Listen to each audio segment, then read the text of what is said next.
What's up, metal and heavy music fans? Today we have a review of Shadow of Intent and their much anticipated new album, Elegy.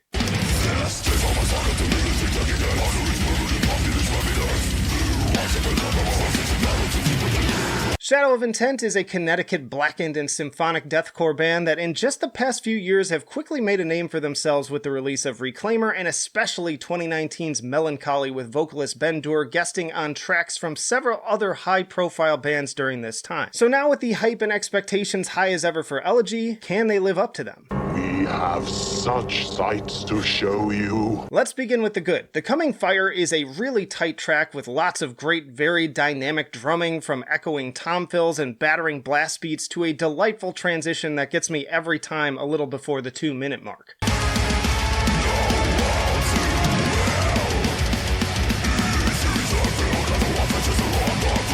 It also has some pretty catchy vocal moments, namely the burn for your leaders part, as well as a very powerful atmosphere thanks to the symphonic elements, especially the chilling string and choral intro. The whole thing is kind of a Septic Flesh vibe with that mix of aggression and sorrow.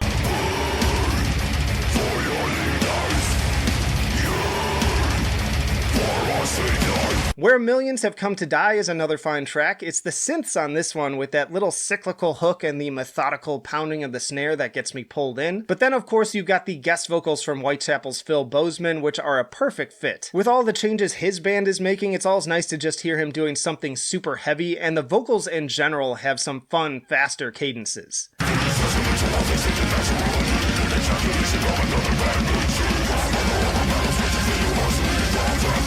And speaking of guest spots, we also have Chuck Billy of Testament on Blood in the Sands of Time. This is a big, chuggy number with some Middle Eastern energy in the backing strings. It's kind of a sledgehammer of a track in terms of its verses, but with some more atmospheric parts, especially towards the end, to keep things interesting. I almost didn't recognize Chuck here because he's going for a more death metal-infused delivery that sounds different from his usual thrash style, and blink and you'll miss him really. So yeah, solid track, but kind of a waste of a feature if you ask me.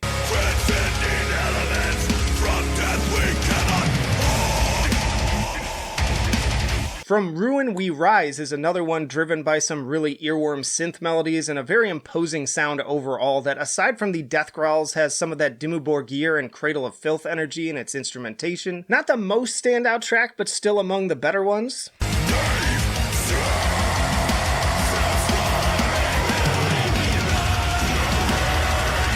But Intensified Genocide is easily my favorite track on the album, just a super heavy and very enjoyable composition thanks to a lot of pace changes and texturing, very infectious grooves, and I love the start-stop moments towards the middle, and furthermore, this is one of the few songs where I feel like the vocals are actually as strong as on the previous efforts. Mark my words, that Into the Furnace, Into the Hole part is going to be a new favorite audience participation moment live.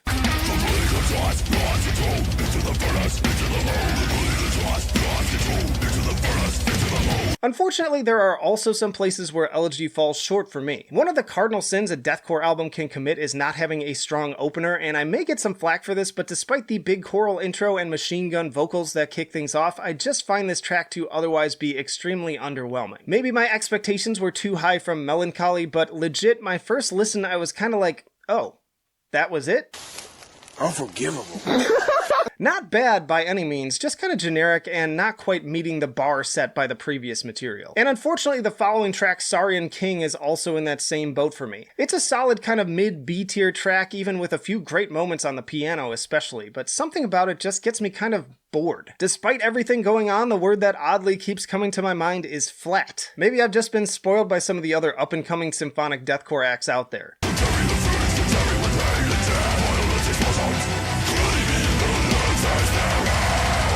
Life of Exile once more has kind of a Septic Flesh vibe, but this time akin to their slower songs and lacking the same compositional strengths of that band, instead just sort of wallowing in blandness. We also get some of those Born of Osiris cleans and another admittedly great solo, but it doesn't end up elevating this one to anything memorable in my opinion. Yeah, well, you know, that's just like, your opinion, man. As for Of Fury, I give this song credit in that its bouncy little guitar hook will get lodged in your brain like a toddler with a crayon. But damn, does it have a kind of corny feel to it that is just not what I look for from Shadow of Intent.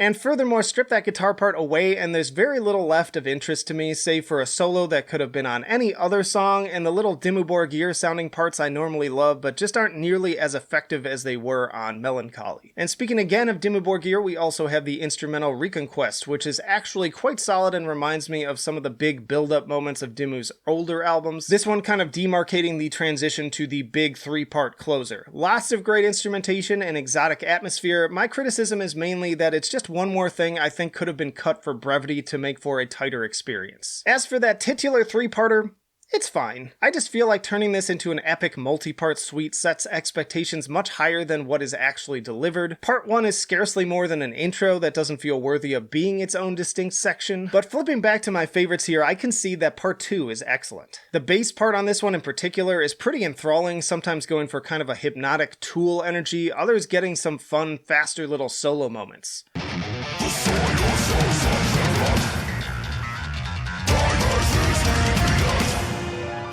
There are some great guitar hooks to stick with you, and also a few other fun flourishes like the sudden cascade of piano in its early moments. Honestly, I think that just fleshing out like another minute or so on this track with a big epic outro would have been a great standalone closer. Because back to the not so good, I don't feel like I needed these 6 minutes that followed with part 3. It just comes off as kind of superfluous for me. It insists upon itself, Lois. What? It insists upon itself. What does that even mean? There's epic and then there's trying too hard to be epic, and I feel like this swings further towards the latter. That's not to say that there aren't still some great moments on here, especially that gnarly syncopated vocal and guitar interplay that starts around the 2-minute mark or the proggy part soon after.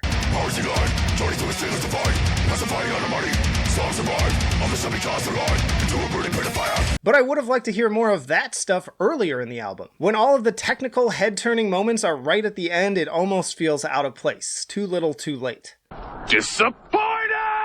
So as it stands as a whole, I obviously have some pretty mixed feelings about Elegy. There are some real high points, but also a lot of middling ones that pull my rating down as a whole. So getting down to my scales, I give Elegy an 8 for enjoyability. It's a slightly above average listen that is rarely bad, often acceptable, and occasionally great. There are just plenty of better alternatives in my go-to list at this point, and I'd easily reach over it for Melancholy any day of the week. I give it an 8 for musicianship. There are a few 9 or 10 performance moments scattered throughout the runtime, but overall the songwriting is somewhat lacking, and the vocals in particular feel like a notable drop from the prior material. And I give it a 7 for innovation. It's a shame really, because whenever I'm asked about the stronger, forward-thinking modern deathcore bands out there, Shadow of Intent has always been among the first to come to mind. Elegy is the first time that an album from them has felt a little stagnant for me. So a 7.7 overall and a C+, probably closer to a B- for Shadow of Intent and Elegy. Check out my favorite deathcore albums of 2021 in this video, or this one for more of my favorite metal albums out this week, but that'll do it for now.